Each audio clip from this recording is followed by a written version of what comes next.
заседание господин Оливер Спасовски. Благодарам, почитувана господја Лукаровска, како председател на Сдруженијето за напредување на здравието, Филип Лукаровски, почитуван председател на Македонскиот политички синдикат, господин Кицев, почитуван доктор, експерт во оваа област, господин Арслани, почитувани присутни колеги, колешки, кандидати за политички службеници. Со особена чест ја прифатив оваа покана пред се да зборуваме сите заедно на оваа денешна трибина на тема и машкото здравје е важно, како активност со која што практично го започнуваме месец ноември, месец кој што ширум светот асоцира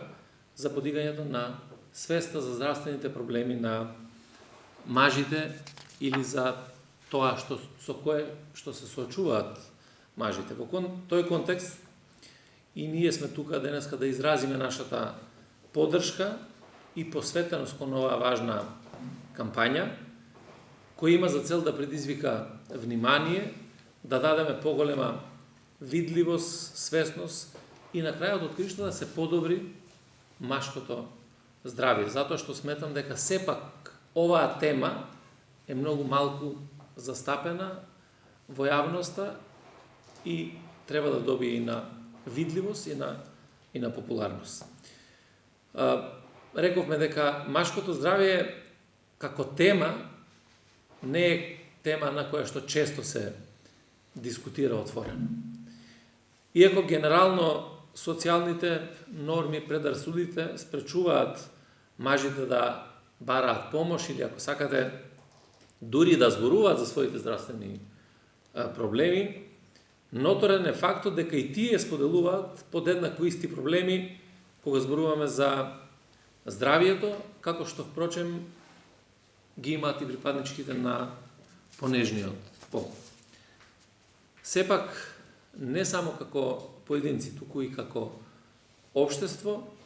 мораме да бидеме свесни дека прашањата околу физичката или конкретно здравствената култура и грижа за машкото здравје мора да добијат и да имаат соодветен институционален примат. Од една едноставна причина што животот, здравствената состојба на секој еден човек од непроценлива вредност за општеството и воопшто за човештвото. Од аспект на Министерството за внатрешни работи, веќе со децении наназад, особено поради природата на работите, надлежностите, одговорностите кои што ги имат вработените, независно дали станува збор за полициски службеници или за овластени лица кои што работат во Министерството за внатрешни работи, нивната психофизичка состојба особено се третира со едно должно внимание, не само како организацијски, туку и како еден суштински неоспорен критериум, нормиран преку низа на наши интерни акти и правилници, а се со цел да се постигне максимален професионален потенцијал во извршувањето на секојдневните задачи. Тука станува збор практично за целокупното здравје на еден припадник на Министерството за внатрешни работи. И од тука трнуваме и кон овие наши постојани стремежи за унапредување на сите нови стандарди, трендови во областа на сеопштата подготвеност и физички капацитет на секој еден наш поединец. И при тоа со посебен осврт на менталното здравје, односно на психолошките перформанси на сите наши колеги, како еден од клучни аспекти кои треба постојано да бидат во фокусот на институционалното внимание. Кога говориме во поширок контекст, како што впрочем преферира и оваа денешна трибина, сакам да се навратам на почетната констатација од ова моје обраќање, а тоа е дека машкото здравје е прилично ретка тема за која што се дебатира или која што има пак јавна обсервација. Делумно тоа е заради очекувањата базирани на разни социокултуролошки убедувања, делумно и заради посочениот многу мал, оскуден интерес на јавноста за темата, евидентната затвореност на мажите за поотворено соочување и говорење за менталните, емотивните, психолошките, психосоматските предизвици и притисоци, што секако може да доведат до сериозни здравствени проблеми. При тоа мора да ги вклучиме тука и депресијата и анксиозноста како проблем од кумулативен карактер и тоа може и текако да доведат до сериозни проблеми и состојби на лично, на семејно или пак и на институционално ниво со оглед на обврските кои што ги има токму оваа служба. Така што сметам дека од круцијална важност е да почнеме поотворено и постручно да зборуваме како луѓе и како општество на оваа тема, а тоа е темата на машкото здравје, особено околу перспективите на концепцијски осмислена превенција во насока на заштитата на машкото здравје, тргнувајќи пред се од пораката дека не смееме да дозволиме да се води само индивидуална борба и тоа во тишина, надвор од нужната помош и поддршка која што му е потребна на секој еден човек. Наша одговорност е да создадеме општество каде секој маж може слободно да ја изрази потребата за помош и поддршка без страв од некакво морално судење или општествена и институционална маргинализација. И затоа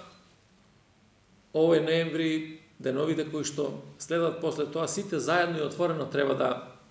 работиме на подигањето на јавната свест за важноста од темата за машкото здравје, да бидеме потребниот глас во општеството кој што практично ќе го демистифицира овој проблем кој што постои и ќе ги потикне мажите пред се да се грижат за своето физичко, но и за нивното ментално здравје. Да обезбедиме и ресурси и поддршка за рано откривање и превенција на здравствените предизвици со кои што се соочува машкиот пол. Во оваа прилика сакам да изразам благодарност до Македонскиот полициски синдикат, до Сдруженијето за унапредување на здравјето Филип Лукаровски, за организацијата на оваа трибина, секако дека важен дел од сите овие настани имаат лекарите, експертите, оние кои што треба да се грижат за нас, меѓутоа да се грижат тогаш кога ние самите ќе побараме помош. Затоа што знаете како викаат луѓето дека со сила можете да му земете на некој нешто, не можете да му дадете. Ние самите треба да направиме се за да овозможиме некој да ни помогне во овој дел и да упатам апел до колегите кои што се вработени во МВР, не само заради почитување на тие пропишани норми, стандарди и правилници кои што ги имаме, туку пред се заради личен интерес, заради личното здравје, да одиме и на редовни медицински прегледи, на скрининг тестови, бидејќи покрај заедничките напори подигнување на свеста е потребна и секако индивидуалната грижа за сопственото здравје. Грижата за личното здравје е влог прво во самиот себе, влог во личните и во професионалните амбиции, исто како што вложувате во сите други сегменти, и на образованието, и на економската благосостојба, на се, ама треба да размислиме дека ако првото го немаме, ние нема можност да искористиме ништо од се што сме вложили, и во здравје, и во економска благосостојба, во сите други аспекти. Здравјето е нешто што е најважно за сите нас, а на тој начин пак ќе вложиме и во надежи. Ќе вложиме во остварувањето на сите надежи кои што ќе ги имаме, ќе вложиме и во иднината на семејствата, меѓутоа и во иднината на државата, на општеството генерално. И сакам да кажам на крај дека треба секако да бидеме сите заедно гласни. и за сите кампањи кои што ги правиме за жените